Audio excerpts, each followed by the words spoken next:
大家好，这里是健康之音健康网络广播电台，我是陈进旭自然医学博士。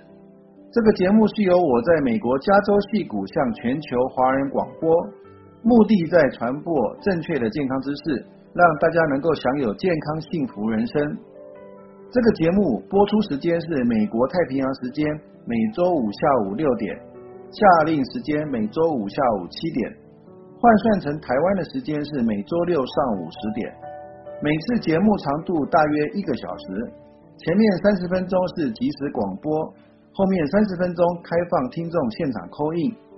广播内容经过剪辑以后，会提供听众下载收听。想要知道如何call in或者收听重播，请到我的美国专业网站 drjameschen.com，drjameschen.com。广播所有内容是版权所有，可以引用，但请注明出处。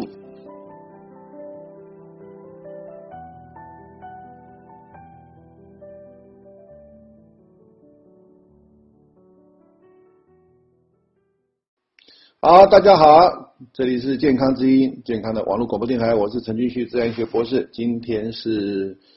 2015年的12月19号，这是台湾的时间，美国现在是12月18号。这个慢慢已经接近冬天了哈，天气越来越凉了越来越冷了好像过几天就是冬至了。那今天我们讲个题目讲个跟冬天没有关系的题目因为这个问题呢是任何季节都会发生。什么问题呢？就是打鼾。也可以说打呼打呼或打鼾都可以。今天我们讲如何不打鼾如何不打鼾。那这个打鼾有什么问题呢？打鼾它除了会比较吵以外吵到这个枕边人之外其实它还有一些健康上的问题。你知道打鼾会怎么样吗？当然打鼾打一打可能会睡眠中止就是你可能呼吸会停顿10几秒甚至到20秒之久你就突然就会醒过来，然后就继续睡觉那这个睡眠中止有了一个晚上可以10次甚至20次之多那这样的话呢，大脑会不会有影响？所以睡眠中止是一个打鼾附带的一个很明显的一个睡眠的一个障碍那睡眠中止会怎么样呢？起初告诉你，晚上这个睡眠中止或者打呼的话呢，这个你的大脑会缺氧，所以隔一天早上起来你会觉得怎么样？觉得好像没有睡饱，奇怪明明昨天睡8个小时，怎么会没睡饱？因为你打鼾太多了，或者是睡眠中止的次数太多了那长久下来呢，可能会高血压很多的高血压其实我们当然一般的西医就是怎么样，就给降血压药物咯但是我不喜欢乱开这种降血压药物，甚至呢我几乎没有开过，因为大部分的高血压我们都用天然的方法就治好了，干嘛开这个降血压药物呢？降血压都是会有一些副作用的这个我书上也都提过，我们今天就不多说。也就是说，很多的人的高血压，莫名其妙高血压，你首先要去看看他的睡眠如何。如果他睡眠会打鼾或者睡眠中止的话呢，那你把这个打鼾的问题解决，我告诉你，他的高血压就自动降下来了。这个上次大概几个礼拜以前我们也提过我们人在熟睡的时候呢，我们的大脑才会排毒。我们的熟睡的时候呢，我们的脑脊髓液它会做一个冲刷的动作，把脑细胞所产生的废物呢有一个很特殊的一个途径呢，冲刷到这个大脑之外就是回到我们的体循环，然后进入我们的肝肾，然后把它代谢出来。那这个只发生在熟睡那如果你一个晚上在打鼾在睡眠中止你你那个熟睡的时间就被打断，或者是就没办法进入熟睡。那这样结果呢立即性的一个问题就是说，你的大脑没办法去把毒素排出来，所以你隔天会觉得哎呀怎么奇怪，怎么精神不大好，甚至有所谓的脑盲现象。脑盲意思就是好像大脑不能够思考，不能够集中注意力，好像记忆力也不好，整个大脑很难运作啊，这个叫做脑盲。那这个呢，其实就是熟睡不足的一个最常见的一个中年人啊，中老年人一个常见的一个问题啊。当然，脑盲跟我们的血糖也是有关系。当然，如果你血糖跟加上这个熟睡不足的话，这个脑盲就会非常的明显。好，总而言之，这个打鼾睡眠中止啊，会引起隔天的脑盲跟高血压。那如果你长期如此的话呢，会引起老年失智症。老年失智症到目前为止，西医都说，哎呀，原因未明，原因未明啊。有人说，哎呀，可能是那个铝啊，就是以前不是用铝锅吗？以前那个电锅不是都用铝锅吗？内锅不是铝做的吗？后来发现这个铝好像吃多了以后呢，会导致这个老年失智症啊。后来说，好，那不要用铝锅，改成铁锅啊，或者是不锈钢锅。那个大同电锅换了这个不锈钢锅，很多电锅换了不锈钢锅，怎么奇怪？老年失智症的这个人口啊，还是继续攀升，所以不是只有铝的问题啊，还有其他的问题。我告诉你，老年失智症最主要的原因就是熟睡不足，就是晚上睡觉的时候啊，你有睡，可是都是浅眠，浅眠的结果呢，你的熟睡时间不足，你大脑没办法顺利的排毒，那就很多的那个废物啊，大脑的代谢物囤积在你的大脑里面，那这个代谢物就会算是大脑的一种毒素啊，然后会伤害你的大脑，让它萎缩啊，让它发炎，这就是老年失智症最主要的原因。我想到目前为止，主流医学还没有公布这个答案，但是我看快了啊，大概在5年啊，大概10年左右，应该会公布这个答案。那我就首先告诉你，老年失智症最主要的原因就是熟睡不足。所以我们这个台湾人口2300万，其中呢睡眠障碍的就有450万。这个睡眠障碍是说想睡觉睡不着，有450万。那如果你把那个该睡觉而不睡觉的这个熬夜人口加进来的话，台湾这个睡眠不够的人啊，其实比这个450万多更多。所以这个老年失智症为什么这么多，越来越多？因为睡眠不够的人啊，熟睡不够的人，现在是越来越多，它成了一个相关，它两者成了一个等比的一个相关啊，就是说这个 correlate， 就是两个是互相有关系的。熟睡不足的人口越多，老年失智症的人口就会越多。反过来，如果你把熟睡补足了，饮食也算健康了，那这个老年失智症的人口就会下降。很可惜啊，现在大家都不晓得，所以呢，老年失智症就越来越多。好，所以打鼾你不要小看啊，打鼾它会有蛮严重的后遗症啊。我就有朋友大概是51岁左右就有老年失智症了。为什么？因为他常年的这个打鼾，从30几岁就开始有睡眠中止的问题，到了40几岁的时候就非常的严重啊，高血压跟睡眠中止啊，蛮严重的。到了51岁就被诊断出来老年失智症。其实老年失智症被诊断出来之前啊，他已经有15年的潜伏期了。也就是说，他在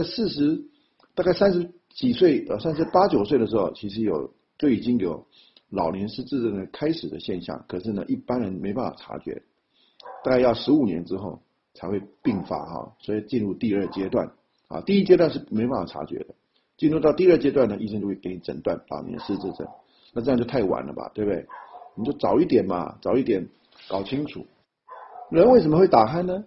有些人会打鼾，有些人不会打鼾，为什么呢？啊，其实这个很简单的道理。我们呼吸的时候，那个空气从鼻孔吸进去嘛，要吸到哪里？吸到肺嘛，这很简单啊。那吸到肺的时候经过哪里？经过那个鼻子，经过咽喉，经过支气管，然后支气管到肺里面。然后这个咽喉在哪里？咽喉就在脖子里面了。就是你这样把吸进去的时候，你空气要经过你的咽喉啊，咽喉是在你的颈部里面。好，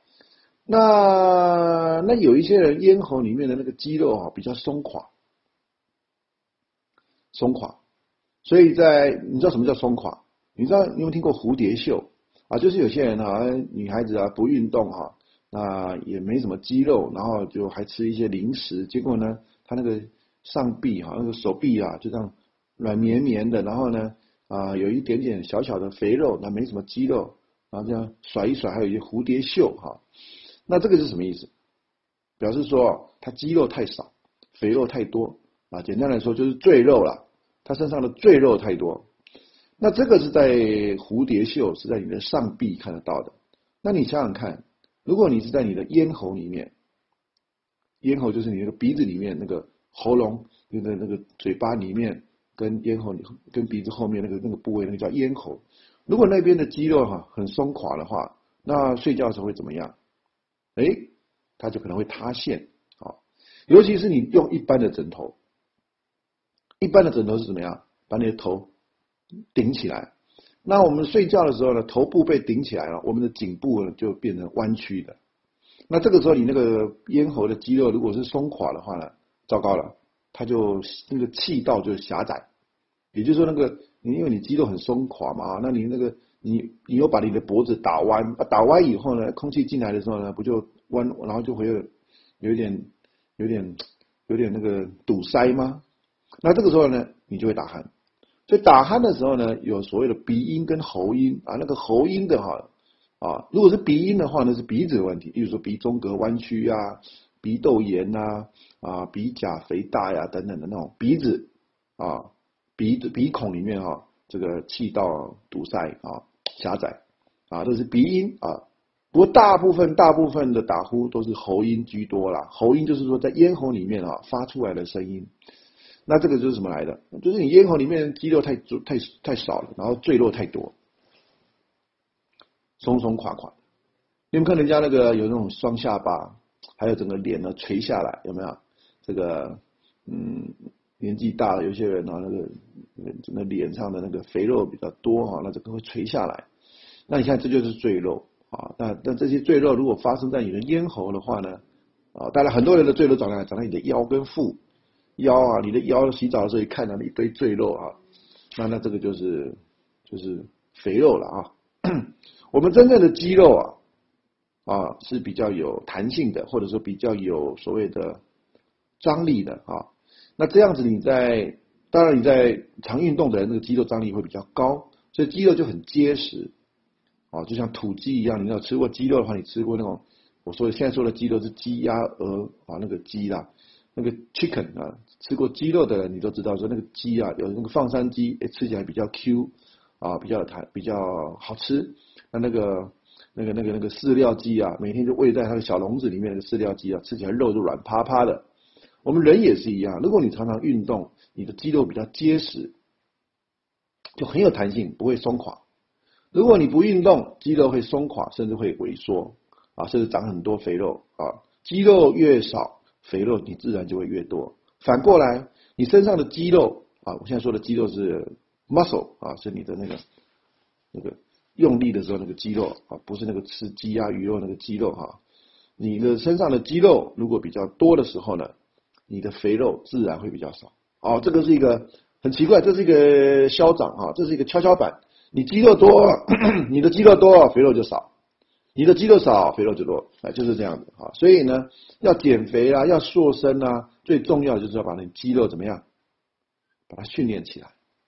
我们今天不是讲减肥或瘦身，我们讲打鼾。打鼾也是一样，你的咽喉的肌肉如果比较有弹性有这个张力的话呢，你就比较不会打鼾。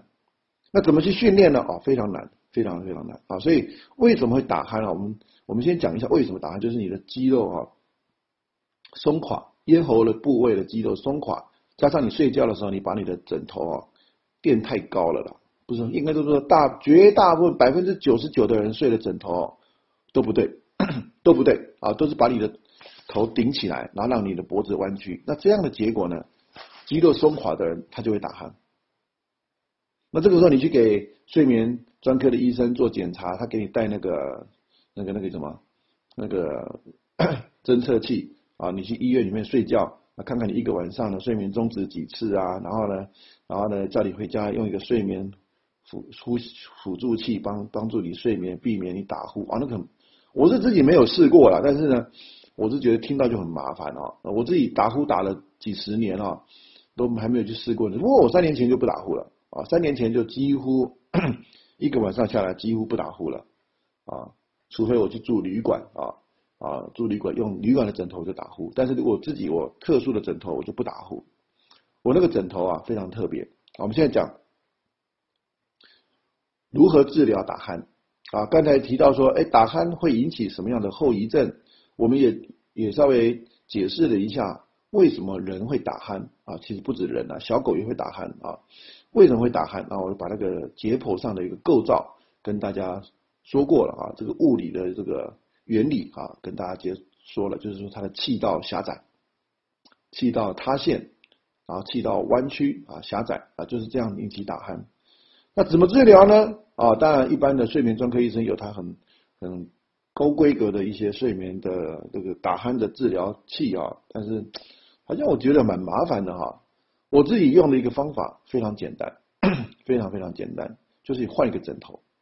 换什么枕头呢？这个枕头非常非常特别它是一个特殊的一个构造，它中间是一个洞，那你睡上去的时候头就掉到那个洞里面，那掉到洞里面你的脖子就被撑起来，撑起来以后呢你这个脖子就变成一直线了。平常人睡觉的脖子是弯曲的，结果睡这个特制的枕头呢你的脖子居然是一直线。那这样一直线的结果呢，你就不会打鼾，你没有理由打鼾的，因为你的脖子就跟你平常站着的时候、坐着的时候、醒着的时候一样。因为我们人在站着、醒着站着、坐着的时候，我们头都是顶天立地嘛我们头都是直的，没有一个人站的时候头是弯曲的看地上，没有的头都是头往上，然后你的眼睛往前面看。所以我们在坐着坐着你在看电脑、看电视、看书看书是有点弯曲，但是也没有很弯甚至走路的时候那不用说，走路的时候头一定是向上，然后这个眼睛一定是目视正前方，你的脖子一定是垂直于地面，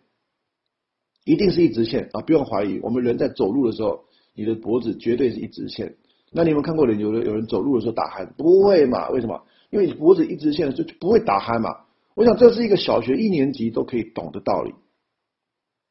只可惜我们人类很奇怪，睡觉的时候需要枕头，然后把脖子打弯了然后就打呼打呼了以后就觉得很麻烦，然后还去看医生，然后弄一大堆嘛。为什么不在睡觉的时候把你的脖子把它打成一直线呢？把它保持一直线呢？跟你站立的时候一样呢？如果你可以这么做的话呢，你就不打呼了嘛，就这么简单嘛所以我在3年前2011年左右，我就找到美国一个特殊的一个枕头它就是一个特殊的构造，头呢睡觉的时候掉到洞里面去，然后呢你的脖子顶起来，脖子保持一直线，我就不打呼了。很奇怪，就不打呼了。所以3年以来我都不打呼了自从睡了那枕头以后，我几乎不打呼了99.999%的时间我都不打呼了。那这个睡眠就效率就变得很高就是我睡觉醒来以后发现睡得特别好，因为不打呼了嘛你知道那小孩子睡觉躺下去醒来好像1秒钟一样，有没有记得小时候睡觉一方面是小孩子比较不会打呼，二方面是小孩子的生长激素分泌比较多，生长激素分泌多的时候呢人就很容易熟睡然后呢当然褪黑激素也要够这样子小孩的这个褪黑激素跟生长激素分泌多的时候，有时候他睡觉的时候你摇都摇不醒他，叫半天他就不醒来，因为他睡得很深，这就是熟睡，这就是我们应该有的睡眠小孩子熟睡时间很长所以小孩子就会成长，头脑就会很聪明。那老人家的话呢，熟睡时间很短，所以呢就开始会有这个记忆力减退注意力不集中或者是脑盲的现象。总而言之，不可以打鼾，保持颈部的成一直线。那怎么做呢？就是那个特殊的枕头。如何不打鼾打鼾是非常非常非常重要的，千万不要打鼾用尽各种方法，就是尽量不要打鼾。这里是健康之音，是由我陈继续自然医学博士在这里为你主持。我希望这个节目能够把宝贵的自然医学知识与欧美第一手的健康新知，用比较深入浅出的解说传递给您。使大家能够从日常生活与饮食当中一点一滴掌握健康的小秘诀，避免生病，健康活到老。我们这个节目没有任何医疗行为，也没有商业气息，纯粹只是一个知识分享平台。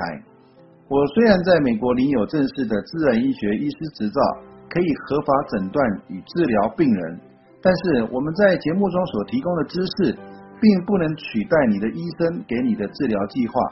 生病还是需要看医生，需要找一位细心的医生做正确的诊断，好好的治疗。今天的节目到此告一个段落，谢谢你的收听，下次再见。